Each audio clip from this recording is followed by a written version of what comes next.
ఈ దినపు దేవుని యొక్క మాట కీర్తన గ్రంథము 46వ అధ్యాయము 1వ వచనము.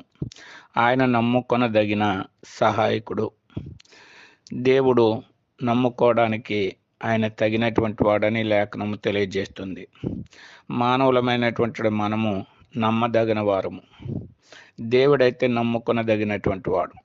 మన ఆపత్కాలంలోను, మన శ్రమలోను, మన అవసరతల్లోనూ ఆయన మనము నమ్ముకొనదగిన సహాయకుడుగా ఉన్నాడు. మనము ఏ అక్కర కలిగి ఉన్నామో ఆ అక్కర తీర్చేటటువంటి వాడుగా ఉన్నాడు. మనకు సహాయం చేయట్లో ఆయన సమృద్ధి కలిగినటువంటి దేవుడుగా ఉన్నాడు.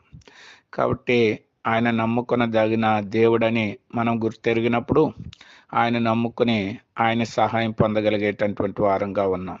దేవుడు చెప్తున్నాడు, నమ్ముట నీ వలనైతే నమ్మువానికి సమస్తము సాధ్యమని తెలియజేస్తున్నాడు. కాబట్టి ఆయన యందు నమ్మిక ఉంచి ఆయన సహాయం ద్వారా మేలు పొందుదుముగాక.